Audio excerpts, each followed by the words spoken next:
Les paresseux. Les paresseux. Honneur. Souvent surnommé le Che Guevara africain, il a été un président, un révolutionnaire et un visionnaire qui a osé défier les puissances mondiales. En seulement 4 années, il a tenté de transformer son pays, la Haute-Volta, en une nation fière et souveraine. Le Burkina Faso, le pays des hommes intègres. Mais sa révolution, aussi inspirante fut-elle, fut brutalement interrompue. Pour comprendre pourquoi, nous devons remonter le fil de son histoire. Thomas Isidore Noël Sankara naît le 21 décembre 1949 dans une famille modeste de Yako. Son père, ancien combattant de l'armée coloniale française, lui assure une éducation qui lui ouvrira les portes d'un destin singulier. À 19 ans, il choisit de s'engager dans l'armée, qu'il perçoit comme un instrument de changement et de modernisation pour son pays. Sa formation d'officier le mène à l'académie militaire d'Antsirab, à Madagascar. C'est là que sa conscience politique s'éveille.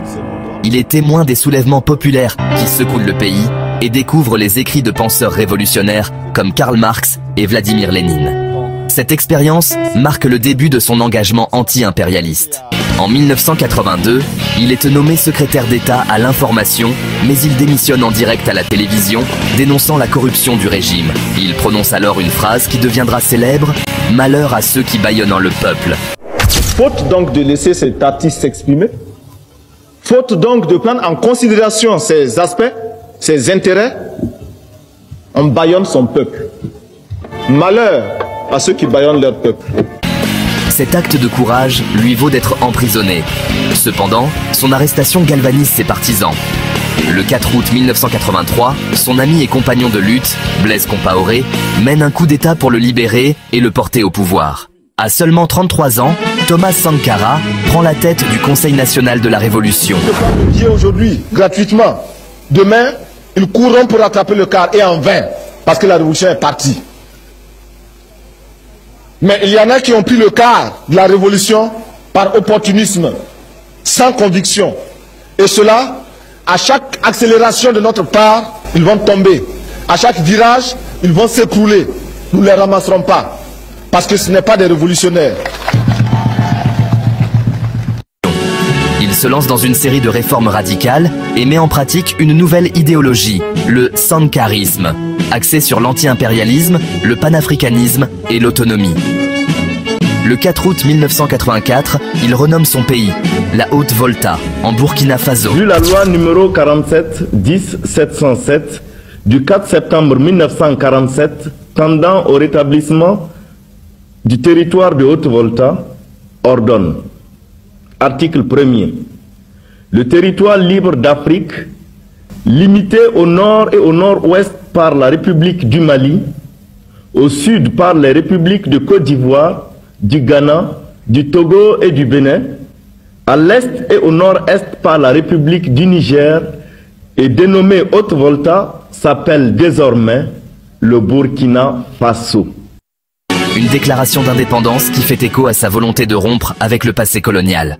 Sur le plan économique, sa politique de souveraineté vise l'autosuffisance. Il rejette l'aide étrangère conditionnée, affirmant que celui qui vous donne à manger vous dicte ses volontés.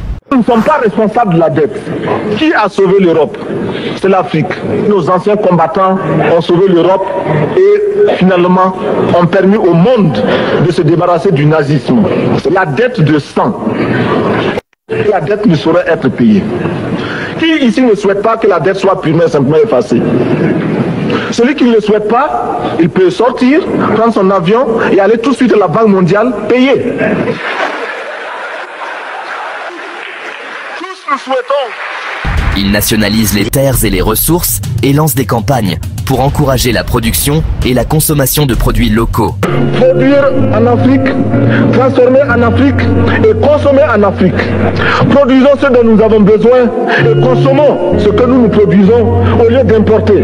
Le Burkina Faso est venu vous exposer ici la cotonnade produite au Burkina Faso, tissée au Burkina Faso, cousue au Burkina Faso pour habiller les Burkinabés. Ma délégation et moi-même, nous sommes habillés par nos tisserands, nos paysans. Les fonctionnaires sont encouragés à porter le faso d'Anfani, une étoffe de coton tissée localement. Pour lutter contre la corruption, il réduit les salaires des ministres et remplace les luxueuses Mercedes de l'État par de modestes Renault 5. Les fonctionnaires de Tenkodogo. Vous devez comprendre qu'à l'heure de la révolution, vous devez vous-même changer. Vous devez être au service du peuple. Les fonctionnaires de Haute-Volta doivent être désormais des agents politiques au service de leur peuple, prêts à animer la révolution partout où ils se trouveront. Vous ne devez plus être de simples salariés qui attendent qu'à chaque fin du mois on vous verse un salaire et qui de temps en temps, des fonctionnaires qui de temps en temps réclament des augmentations de salaire, des reclassements grade pour grade, échelon pour échelon. Nous disons que cela est terminé. Nous disons que le fonctionnaire, à partir de maintenant, doit se sentir comme un révolutionnaire qui anime la révolution dans le secteur où il se trouve. Sankara s'engage également pour l'émancipation des femmes, interdisant l'excision et les mariages forcés. Son administration est la première en Afrique à nommer des femmes à des postes clés et à les recruter dans l'armée. La femme en général occupe une place très importante dans notre révolution. Et dans les discours d'orientation, nous avons dit que l'on ne saurait construire la révolution voltaïque sans cette moitié de la population. Elle porte la moitié du ciel, pour reprendre la formule de notre penseur. Et les femmes voltaïques nous posent un grand problème parce que leur libération n'est pas facile. Elles sont aujourd'hui dominées par des hommes eux-mêmes dominés. Donc elles sont doublement dominées. L'impérialisme domine le voltaïque. Et l'homme voltaïque va dominer la femme voltaïque. Celle-là qui est obligée de faire 15 km à 4 heures, dès 4 heures du matin, lever très tôt le matin pour aller chercher de l'eau à 15 km, une eau saumâtre, une eau polluée, une eau dangereuse pour sa santé à elle et la santé des enfants, qui doit faire la cuisine pour un homme qui dort, qui va se réveiller plus tard, qui doit nourrir les enfants, les laver, qui doit aller très tôt au champ, travailler avec les hommes, qui doit en plus travailler son petit champ personnel, qui doit, la nuit venue, veiller à tout, ranger, faire entrer le bétail et ceci et cela. Bon, cette femme-là, à 30 ans, à 35 ans, c'est un véritable chiffon. C'est même pas une loque, c'est un chiffon. Et nous ne voulons plus de cela. Nous avons tous des mères, des épouses ou des sœurs qui ont connu, qui vivent encore ces conditions-là. Et c'est contre tout cela que nous luttons. Nous parlons en connaissance de cause. Eh bien, nous voulons responsabiliser la femme voltaïque, d'abord en commençant par sa libération. La libérer de la domination féodale de l'homme voltaïque. Cela ne va pas sans grand mal. Parce que c'est toute une mentalité à reconsidérer. Et j'avoue que chacun de nous, y compris celui qui vous parle, est lui-même remis en cause chaque jour et doit s'interroger entre ce qu'il professe, dont il est convaincu que c'est la juste voie, et la facilité qu'est la domination. Ben, enfin, parfois on se surprend à transformer son foyer en une caserne et puis on se retrouve en adjudant de compagnie. C'est pas juste, mais enfin. Il faut lutter contre ça aussi. Et je lutte contre moi également, comme les autres voltaïques le font. Avant-gardiste, il met également en place des politiques environnementales, ordonnant la plantation de millions d'arbres pour lutter contre la désertification. Mais ces réformes radicales créent de puissants ennemis. Les élites locales et les chefs traditionnels, dont il a réduit l'influence, lui sont hostiles. Certains fonctionnaires voient leurs privilèges disparaître. Au niveau international, la France et d'autres puissances occidentales voient dans les idées anti-impérialistes de Sankara une menace pour leurs intérêts. L'impérialisme, il est là-bas, en train d'écraser les peuples arabes, c'est le sionisme. L'impérialisme est partout.